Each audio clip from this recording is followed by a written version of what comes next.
That means one of the most beautiful experiences I've had in this lifetime was not in front of my eyes. It was a moment where whether my eyes were closed or open, I was seeing it. I saw ways that the future happened. I saw the advanced ways that technology accompanied man, and all our horrors and tragedies we think the future will bring us were not real because genius accompanied it. You don't understand. The future is like infinitely there. Right now, my past, I have all I have a specific timeline, so I have a specific past. But the future stands as an infinite parallel universe, is standing like an army watching you, the general and the commander of your own experience of time.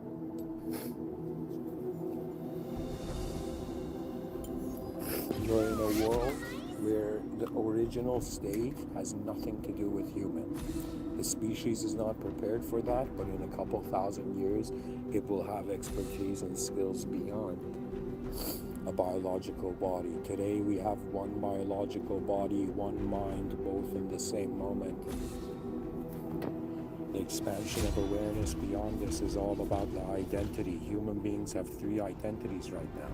They identify with matter in the room, they identify with the language in the room, and they identify with the space in the room.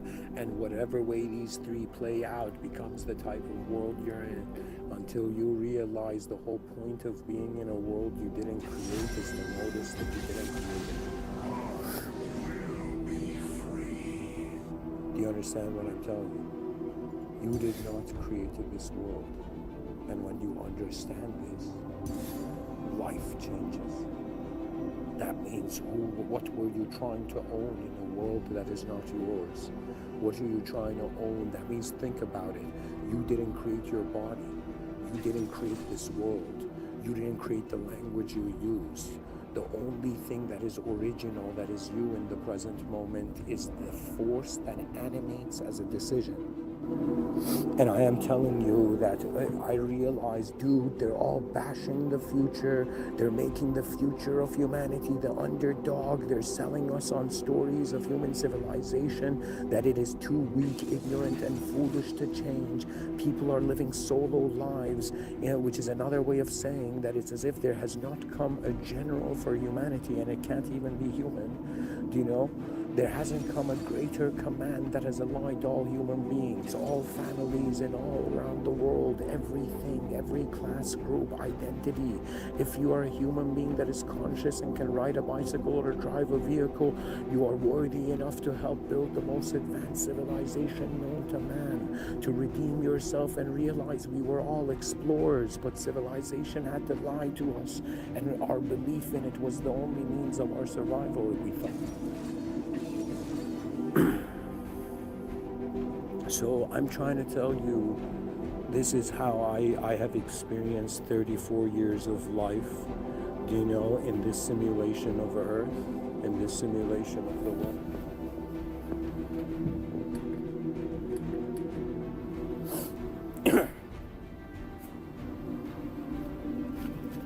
You will one day see every person, whether you love or hate them, they're like these biological programs moving on the surface of the earth, and they're inspired by their own invisible program. Their invisible program, just like your experience, appears as the world that is meaningful to them.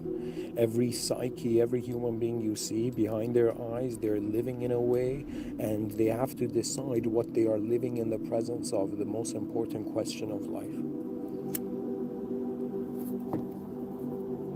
Because the difference between the theist and the atheist was, the atheist is like, dude, the context is mindless.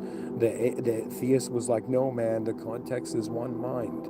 And so the challenge began of human beings trusting their world. But I am telling you, I don't understand how the physicalist view on life provides any value, because you have to value ideological systems and in regards to your honest engagement with them. That means if if I was a physicalist, I would be like, dude, what an effed up world I'm living in. It's just a collection of atoms organized in a specific way. There's a prefrontal cortex, there's a sort of simulation, a hallucination, a mirage in a desert, and who knows why this mirage in the desert is so sophisticated, designed, and specific, right? So in other words, it's like, dude, if I wanted to give up, I'd be a physicalist a long time ago. You understand? Because you simplify that which you do not know, and that could be a grave error. Using Occam's razor all the time, what are you, a psycho with a blade? Like, relax. The nature of the world is that you have to treat it as if you're not, like, let me tell you the difference. Like, you tell me which one is a more intelligent human being. A person who's standing in an empty room, or a person who's realizing they are a thought of a higher being. Like that person, or like the command of a higher being, or the communication of a higher being. Do you know why one of the most profoundest views of life is not that life is built of physics? It's that it's built of language, but it's not the language of this world. Do you know what that means? That means in the same way, like a novelist writes a novel and there's a character in that novel, imagine that character in the novel became conscious and he's like, who wrote me? Right? It would eventually realize what wrote it was in a superior dimension than the novel. Okay, but then comes the question of what moved the author's hand, and eventually this journey leads to the realization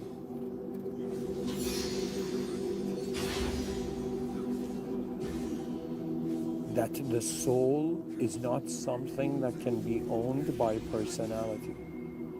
That means you realize the awareness to objects and subjects is neither an object or subject. You are redeemed.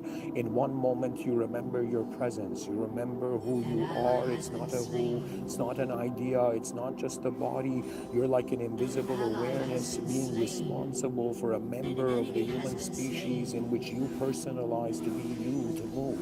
But one day you will realize life is moving regardless. And what that means is most people think an army has to be assembled, and then a great speech has to be given, and then we all run into battle. It's like, nah, guys, you got to open your eyes and realize the invisible wars have begun. It is not a war for the control of biological organisms on Earth. It is a war on the ideas placed in front of them, that they choose what ideas to lead their lives. You must free yourself from needing a world. Like, how do I explain it? You got to snap out of your own world. You got to snap out of the own world of your species, and then you eventually realize you have found the real Earth. You have found the honest answer to where we all are. It is an unknown place. Unknown forces are at work. The world, forget the word magic. When divinity entered the room, all magic became obsolete because the ego could not answer the question. Divinity was how the future was already decided before, or think of it beyond time. In other words, the notion of an absolute being, the notion that we're users inside a simulated existential system with a system admin aware beyond the system. The system admin has created mods. The mods appear to us as sectors, but these sectors are beyond our sight. And so eventually we realize that we're not here to be gods. We are not here to be kings of all humans, kings and queens of all humanity. We are here to realize that if a species stopped distracting itself with being a specific self, what would its soul be guided to? What would be the greater calling? In other words, you are a general, you seek your army, but you're looking for it on the land. Look at the sky, because the clouds will open up. What does that mean? That means the greatness of humanity is not its ability to identify its past and filter what life has to mean in accordance to just its past. We hug the past and say goodbye and run to the future that they have forced us to ignore this whole time. And the future they sell you on, it is what is diabolic. Is like, buddy, forget about 1,000 years, only think about 100 years. You're a temporary being. You, like, dude, you're gonna live 100 years and you're gone. I'm like, buddy, I never knew energy could die. You're telling me energy dies? And that's the truth of it, guys. You do not know how deeply you are present as a part of this world to know what was taken away was all of it or not.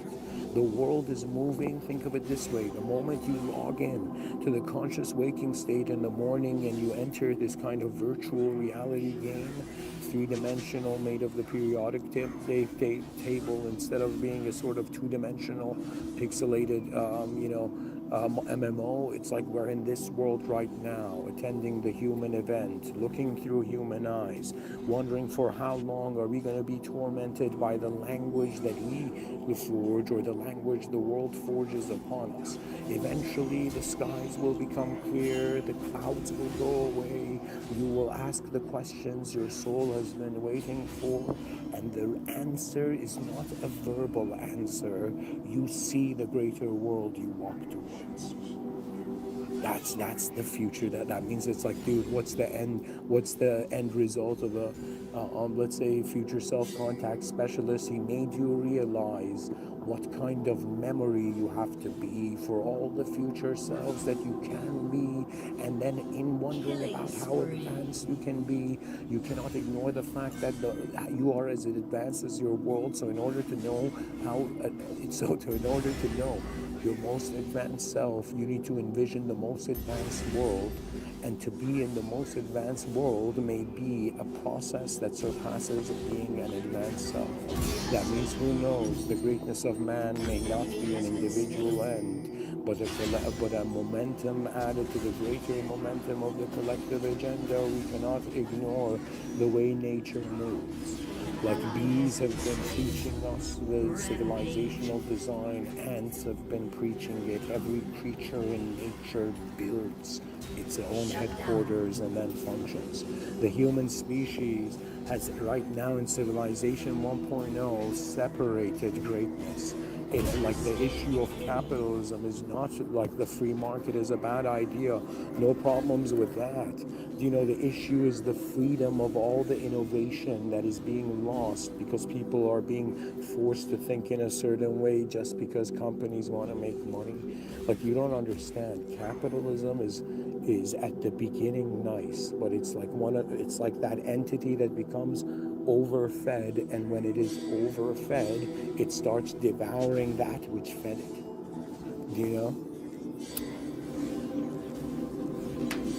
In other words, it stops. Think of it this way. They're like, dude, what is it? Like, imagine there was a course called Advanced Human Civilizational Studies, okay? They're like, dude, what's this course about? Oh yeah, it's about how human beings are not just living a life to themselves. They're living a life in an opportunity where it's like they've assembled 8.1 billion unknown souls with different unknown capabilities, and if they are not given purpose, they will defeat each other in their own oblivious purpose. There's a very important saying that says, it's by, I think, Socrates. Like, it disturbed me when I read it, but it also redeemed me, I think. The quote says that the penalty of letting yourself being ruled by others is that there's a chance you might be ruled by someone inferior to you. Not inferior in regards to physical reasoning, inferior in their awareness to what can happen.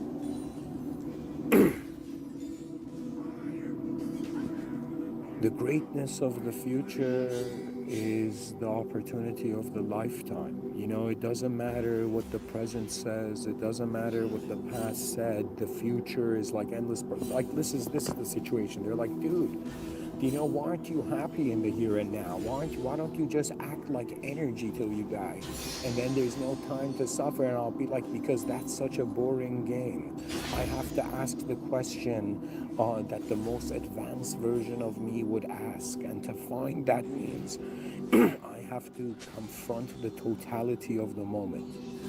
Like, I don't know how people confront their fears, but in moments where I've had fears, just not through, this is like my observation of moments where I've been afraid and I've like made decisions. The decisions were made out of a choice. That means I was afraid because I didn't want what was happening to be real. But the moment I accepted how real it was, then the power to engage and handle the situation came. Because it's again the notion that if you're not responsible, there could be a chance that someone irresponsible is governing your soul. You understand? So it's a matter of asking and wondering what is the greatest way, what is the most advanced way for reality to move. And at some point you're like, dude, how do I save myself from a rotten system? And then one day will come where you will be like, how will my species recalibrate to the most advanced vision it is capable of? You see, I'm like, dude, they're all fighting over language, dude. All of them are fighting over language. They're fighting over meaning. They're fighting over resources of a land, and I'm like, how long are world leaders gonna play this game? And they could make history, but they don't really pay attention to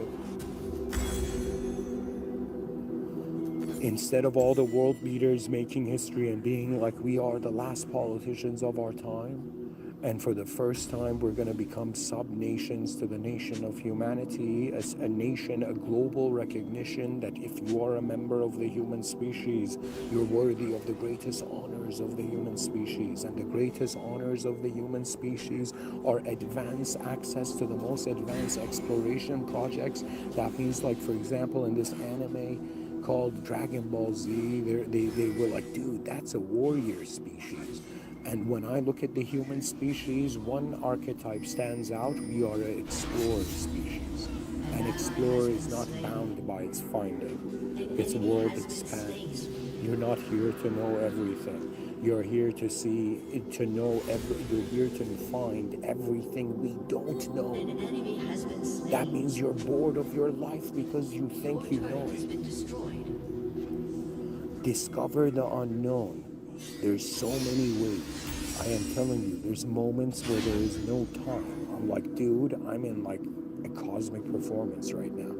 You know, there's moments where I look at my life and I'm like, my mind is like some sort of command center, and I can just project so many different visions over everything. It's like, dude, they didn't tell us our imagination was Photoshop, you know, or like some next level reality editing tool. You know, and I'm like, who's using this editing tool? I realized, okay, you use the tool based on necessity, but eventually how far does the command go? In other words, the species hasn't noticed it yet, but everything is unknown. We are all unknown beings. It's all a massive storytelling operation and theater, and there's nothing wrong with that because the species at some point had to share meaning to survive. But now we have to become conscious that there are new ways for humanity's eyes to open, always.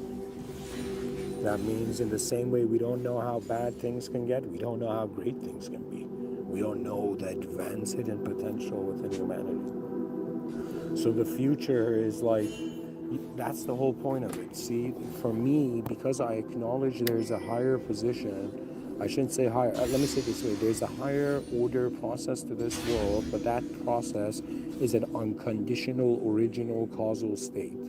I shouldn't say state, it's an original, unconditional moment. Right now, I'm giving this talk in the conditional, simulated moment. Okay, in some sort of simulation of Earth. In this simulation of Earth, in the present, when I think about the past, sure, there was a singular way, but regret means I saw other parallel ways the past could have happened. And when I look at the future, I see all the probabilities. That means that the future for me in my mind branches out as different films, as if like there's one self in one moment and it ran into five parallel different realities at the same time, in some sense making different decisions in regards to how the world of that parallel world gave it meaning.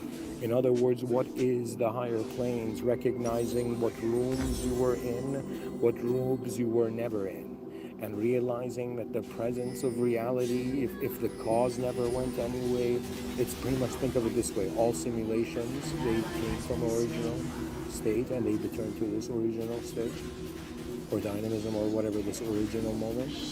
And so that original moment is everywhere, and we are being tasked with the challenge to, as simulated beings who've suddenly noticed they're simulated, and they're like, dude, if a spatula suddenly became conscious and is like, why am I a spatula?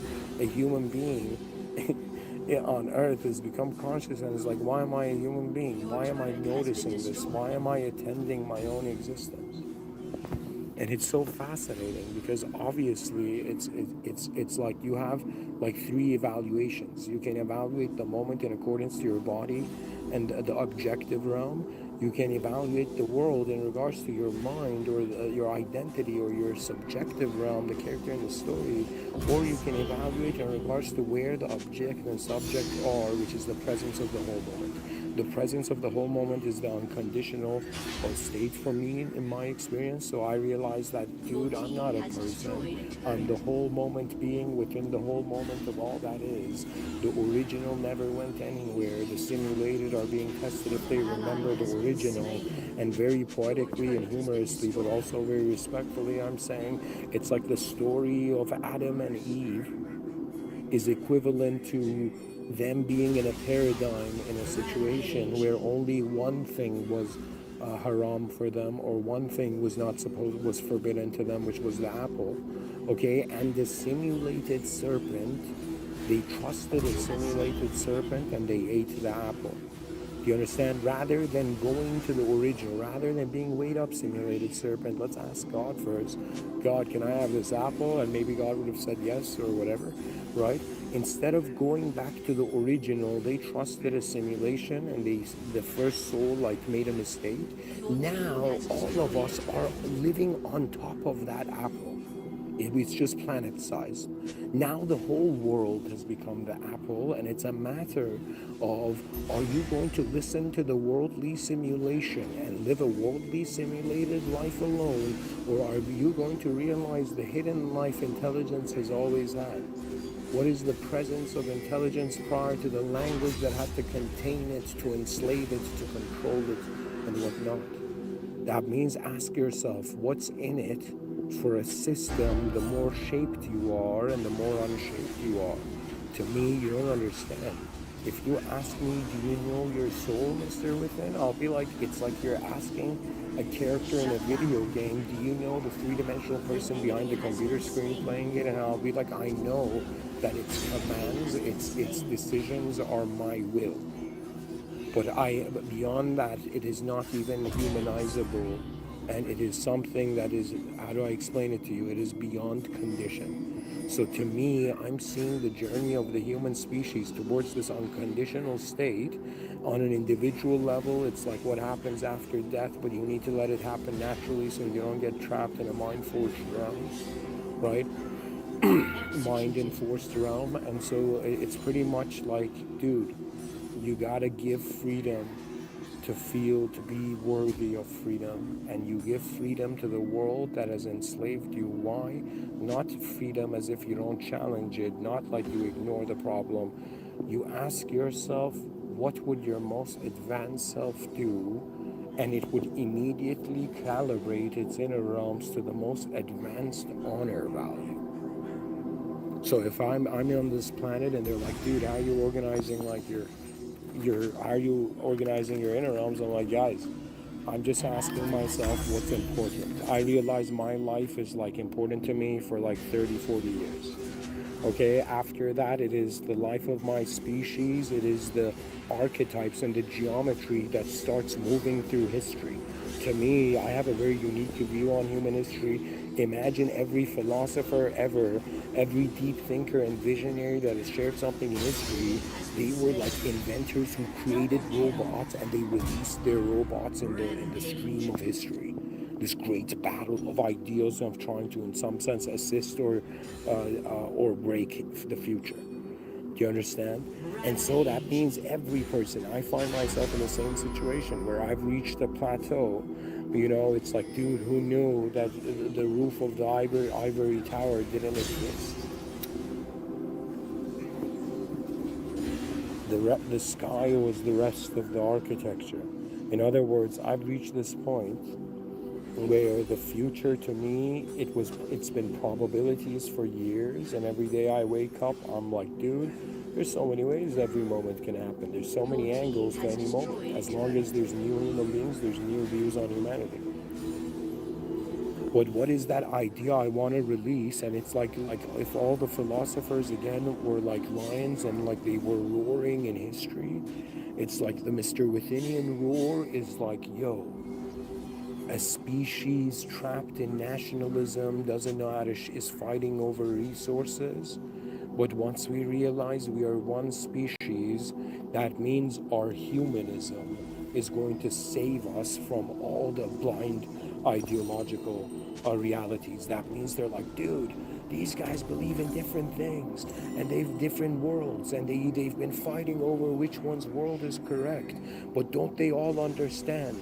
It is as simple as honoring the human experience. That means, dude, it's not just a physical game. The life they're living behind every human being's eyes, it is worthy of assistance of the whole civilization. Pretty much, I'm trying to activate 8.1 billion geniuses. The moment they become geniuses, they will become guardian angels of their legacy, of not their self, but where their self was in some sense marching towards alongside all the others. To me, people see themselves as ideas, objects, and subjects. I have learned that people are not subjects, they are worlds itself. They are worlds. You are all worlds. You are the awareness of your whole world before you have formed in it as a character, whether in front of your eyes or behind you. So rise, mankind, rise. Eventually things will lead to the unconditional. It will lead beyond the language threshold. Eventually we will realize that, dude, it started unknown, it's going to end unknown. In the middle, it's kind of known. What can we do with how it's kind of known? How far can we see? How far has the species, like, you understand, it's a different discussion of what should the species deserve based on how it's behaving now, and what should the species deserve based on what it is truly capable of. That means if we are truly capable of chaos, we just need to reverse the world. That means if everybody's conditionally suffering, start unconditionally living. You know what that means? That means if they come and ask you who you are like, the moment is free. I have freed it from the possession of my subjective boxing of it. You release the world back into the freedom of the only sky, and you start living a life where your heart guides your hand, the hands of your mind. Civilization 2.0 is the advanced humanity. It's like the glow in the darkness of now. You know, I'm an early bird. I don't know even if I'm going to be alive to see it, but I have shared enough of the geometry, and God willing, it echoes on. They're like, dude, who was this guy who was shouting out, build an advanced civilization rather than loosen an old one? So in order to build an advanced civilization, you must be the most advanced self. In order to be the most advanced self, you must start from the most advanced state. And perhaps one day you'll remember we all have. Thank you for listening. In the name of God, beyond language, the most benevolent, the most merciful, the most advanced, the most loving, in honor of the original unconditional moment, for we have conditional fears. But the life beyond time seems to be always smiling. Thank you.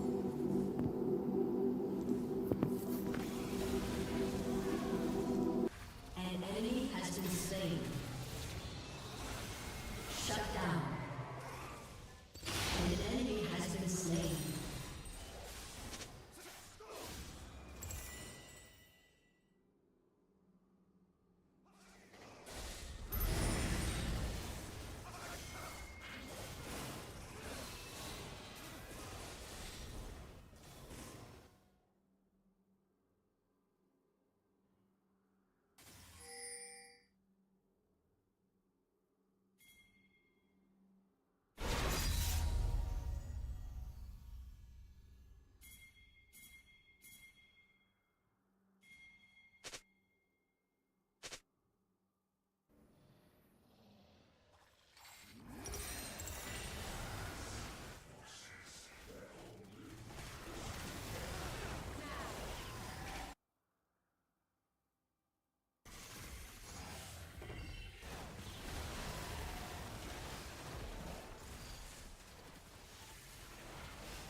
Victory!